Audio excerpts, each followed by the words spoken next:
ఇక విజయనగరం జిల్లాకు చెందిన 8 మంది మత్స్యకారులు పొరపాటున తమ పడవలతో బంగ్లాదేశ్లోకి ప్రవేశించారు. భోగాపురం మండలం కొండ్రాజుపాలెంకి చెందిన చిన్న అప్పన్న, రమేష్, అప్పలకొండ ప్రవీణ్, చిన్న అప్పన్న, రాము, పూసపాటిరేగ మండలం తిప్పలవలసకు చెందిన రమణ, రాము విశాఖ ఫిషింగ్ హార్బర్ నుంచి 13వ తేదీన వేటకు వెళ్లగా మార్గం తప్పి 14వ తేదీన అర్ధరాత్రి 2 గంటలకు బంగ్లాదేశ్కి చేరుకున్నారు. ఇక బంగ్లా నేవీ వారు ఈ మత్స్యకారులను అదుపులోకి తీసుకొని సరైన చర్యలు చేపట్టారు. ఇక దీనిపై మరింత సమాచారం మా విశాఖ స్పెషల్ కరెస్పాండెంట్ దుర్గాప్రసాద్ అందిస్తారు. దుర్గాప్రసాద్, అసలు వాళ్ళు ఎలా వెళ్లారు?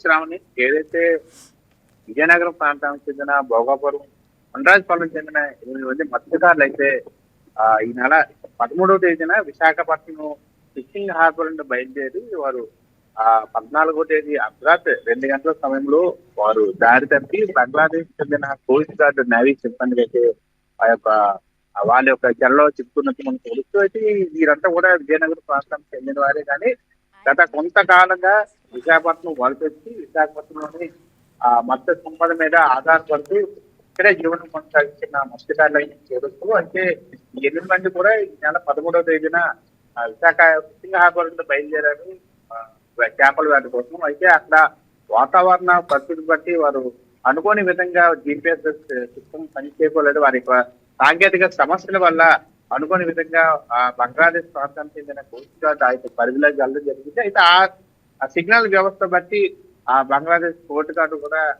గార్డ్ పోలీస్ సిబ్బంది కూడా న్యాయ అధికారులు కూడా అలర్ట్ అయ్యి అవి నదిలో తీసుకోవడం జరిగింది. అయితే వీళ్ళ దగ్గర ఉన్న సమాచారం తీసుకున్నారు, వీళ్ళ దగ్గర ఆధార్ కార్డు తీసుకున్నారు, GPS సిస్టమ్ తీసుకున్నారు. అన్ని పరిశీలించినప్పుడు కూడా వీరు మొక్కకుండా మాకు తెలియని పరిస్థితి రావడం జరిగింది. కొంచెం అనుకున్న ఈ విధంగా వాతావరణ ప్రతికూల పరిస్థితి బట్టి ఈ విధంగా జరిగింది. వీరు వెళ్తున్నప్పుడు కూడా వారు అదుపులో తీసుకుని అక్కడ స్థానిక పోలీసులకు సమాచారం ఇచ్చి అరెస్ట్ జరిగింది. ఈ నేపథ్యంలో విశాఖతో పాటు విజయనగరంలో కూడా కుటుంబ సభ్యులైతే కొంచెం ఆందోళన కొంచెం నష్టం వరకు. ఈ నేపథ్యంలో కూడా ఫిషింగ్ శాఖ జేడీ లక్ష్మణరావు గారు దీనిపై స్పందించారు. జిల్లా కలెక్టర్ హరేంద్ర ప్రసాద్ కూడా సమాచారం ఇచ్చారు. ఈ నేపథ్యంలో జిల్లా కలెక్టర్ ద్వారా మత్స్యశాఖ కమిషనర్ కూడా ఒక లేఖ రాశారు. అనంతరం కూడా ముఖ్యమంత్రి నారా చంద్రబాబు నాయుడు కూడా ఫిషింగ్ అధికారులకు సంబంధించి ఆ మంత్రులతో పాటు కమిషనర్ తో కూడా ఆరా తీసే కొంత సమాచారం ఉంటుంది. ఎంత త్వరగా తగిన వాటిని మన దేశానికి మన ప్రాంతానికి రక్షించాలని సంబంధించి ఆయా అధికారులు కూడా మాట్లాడాల్సిన అవసరం ఉంది. ఈ నేపథ్యంలో సీఈఓ కూడా ఒక సంబంధించి మత్స్యశాఖకు సంబంధించిన జేడీ కూడా ఒక లేఖ రాశారు.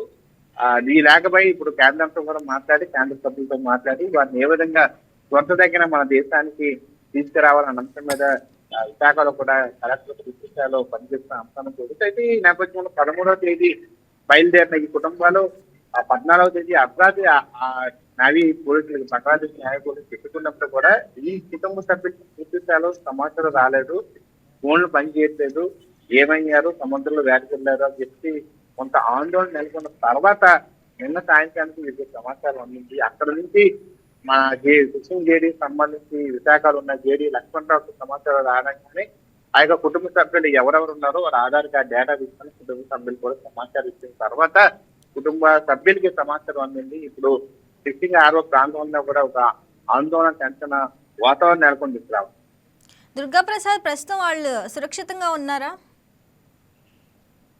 బంగ్లాదేశ్ చెరలో చిక్కుకున్న 8 మంది కూడా ప్రస్తుతానికి మనకున్న తాజా సమాచారం మేరకు సురక్షితంగానే ఉన్నారు. ఆ పోలీసులు కూడా ఇక్కడ ఫిషింగ్ సంబంధించిన అధికారులతో సమాచారం అయిన తర్వాత ఎంతమంది ఎవరు వారి పేర్లు డేటా బట్టి ఈ కుటుంబ సభ్యులతో అందిన సమాచారం మేరకు అయితే వారు సురక్షితంగానే ఉన్నారు. ఎంత త్వరతగిన వారిని వెనక్కి తీసుకొస్తే మనకు సంతోషంగా ఉన్నట్టు కూడా ఆ జేడీ కార్యాలయం వద్దే ఈ ఎవరైతే 8 మంది కుటుంబ సభ్యులు తీసుకున్నారో ఆ కుటుంబ సభ్యులు కూడా ఆ మత్స్యశాఖ జేడీ కార్యాలయంతో ఉంటున్నారు. సంబంధిత అధికారులతో కేంద్ర సభ్యులతో కూడా మాట్లాడుతున్నారు. ఇప్పటికే రాష్ట్ర ముఖ్యమంత్రి కూడా దీన్ని గుర్తుపెట్టి ఆ మత్స్యశాఖ మంత్రితో పాటు ఆ మత్స్యశాఖ కమిషనర్ తో కూడా మాట్లాడడం జరిగింది. ఎంత త్వరతగిన వీళ్ళు బట్టి త్వరతగిన మన రాష్ట్రాన్ని తెచ్చే విధంగా దేశాన్ని తెచ్చే విధంగా ఏర్పాటు చేస్తున్న అంశం మనం చూడొచ్చాం. దుర్గాప్రసాద్, ప్రస్తుతం ప్రభుత్వం ఎలాంటి చర్యలు చేపట్టింది, అంటే ఎప్పట్లోగా తీసుకొచ్చే అవకాశం ఉందంటారు? ఈ గతంలో ఇదే తరహాలో గతంలో బంగ్లాదేశ్ లో చిక్కుకున్నారు, అనంతరం పాకిస్తాన్ లో కూడా చిక్కుకున్న ఇటీవల మనం చూసాం. ఇటీవల కాకినాడలో కూడా ఒక సంఘటన ఇదే విధంగా జరిగింది. అయితే ఆయా పరిస్థితి వస్తే ఎంత త్వరగా తగిన తీసుకురావాలని చెప్పి కూడా చెప్పే రివ్యూ మీటింగ్ కూడా ఏర్పాటు చేశారు. ఈ రోజు సాయంత్రానికి పూర్తి సమాచారం రావచ్చు. ఈ రోజు ఫస్ట్ ఏ విధంగా తీసుకురావచ్చు పూర్తి స్థాయిలో ఈ రోజు సాయంత్రానికి ఒక రివ్యూ మీటింగ్ ఉంది జిల్లా కలెక్టర్ నేతృత్వంలో. దాని తర్వాత పూర్తి స్థాయిలో ఇన్ని రోజులకి వారి కుటుంబాల వద్దకు చేరే అవకాశం ఉందని చెప్పుకోవాలి. Right Durga Prasad, thanks for the updates.